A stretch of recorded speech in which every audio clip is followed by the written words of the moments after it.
नमस्कार, मैं आस्था, मेरे चैनल वृंदे राखी में आपका स्वागत है।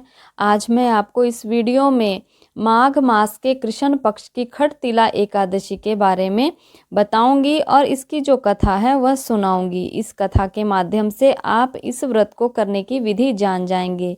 तो चलिए मैं आपको इस व्रत की कथा विस्तार से सुना देती हूँ। युधिष्ठिर ने भगवान से पूछा, जनार्दन, श्री कृष्ण आदि देव जगतपते, माघ मास के कृष्ण पक्ष में कौन सी एकादशी होती है, उसके लिए कैसी विधि है तथा उसका क्या फल है, ये सब हमें बतलाइए।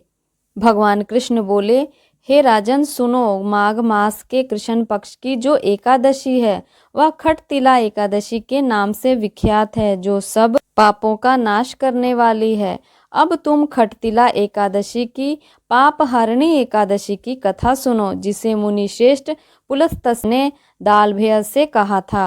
दालभेय ने पूछा, हे ब्राह्मण, मृत्यु लोक में आए हुए प्राणी पाप कर्म करते हैं, उन्हें नरक में ना जाना पड़े, इसके लिए कौन सा उपाय है, बताने की कृपा करें। सत्य जी बोले कि तुमने बहुत ही अच्छा प्रश्न किया है। मनुष्य ना चाहते हुए भी पाप कर्मों को करता है, तो उससे मुक्ति पाने के लिए मैं आपको बताता हूँ। एक माघ मास के आने पर मनुष्य को चाहिए कि वह नहा धोकर पवित्र हो, इंद्रियों को संयम में रखते हुए काम, क्रोध, अहंकार, लोभ और चुगली आदि बुराइयों को त्याग दे।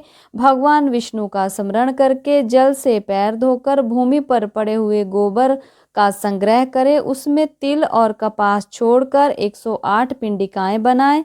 फिर माघ मास में जब आद्रा या मूल नक्षत्र आए तब कृष्ण पक्ष की एकादशी करने के लिए नियम ग्रहण करे।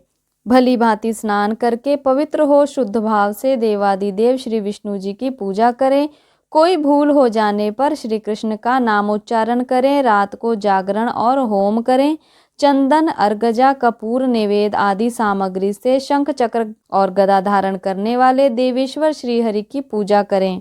तत्पश्चात भगवान का स्मरण करके बारंबार श्री कृष्ण का नाम उच्चारण करते हुए कुम्हड़े, नारियल अथवा बिजौरे के फल से भगवान की पूजा करके अर्घ दें।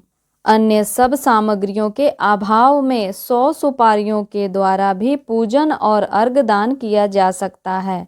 सच्चिदानंद स्वरूप भगवान को अलग अलग नामों से प्रणाम करें और प्रार्थना करें। तत्पश्चात ब्राह्मण की पूजा करें, उसे जल का घड़ा दान करें, साथ ही छाता, जूता, वस्त्र भी दान दें। दान देते समय इस प्रकार भगवान से प्रार्थना करें, भगवान श्री कृष्ण मुझ पर प्रसन्न हो आप पर और अपनी शक्ति अनुसार श्रेष्ठ ब्राह्मणों को काली गौत का दान करें। द्विज श्रेष्ठ विद्वान पुरुषों को चाहिए कि वह तिल से भरा हुआ पात्र भी दान करें। उन तिलों के बोने पर उनसे जितनी शाखाएं पैदा हो सकती हैं उतने 1000 वर्षों तक वह स्वर्गलोक में प्रतिष्ठित होता है। तिल से स्नान करें, तिल का उपटन लगाएं, तिल से होम करें, तिल मिलाया हुआ जल पिएं, तिल का दान करें और तिल को भोजन में प्रयोग करें। 6 कामों में तिल का उपयोग करने से यह एकादशी खटतिला एकादशी कहलाती है, जो पापों का नाश करने वाली है। तो ये थी कथा खटतिला एकादशी की। इसी प्रकार व्रतों त्योहारों से जुड़ी हुई जानकारियाँ, हिंदू धर्म से जुड़ी हुई जानकारियाँ, मंत्रों के बारे में जानकारियाँ और बहुत सारे उपाय। तो इसी प्रकार की वीडियोस के लिए चैनल को सब्सक्राइब करें और बेल आइकन को प्रेस कर लें ताकि आने वाली सभी वीडियो आप तक पहुंच सके। धन्यवाद।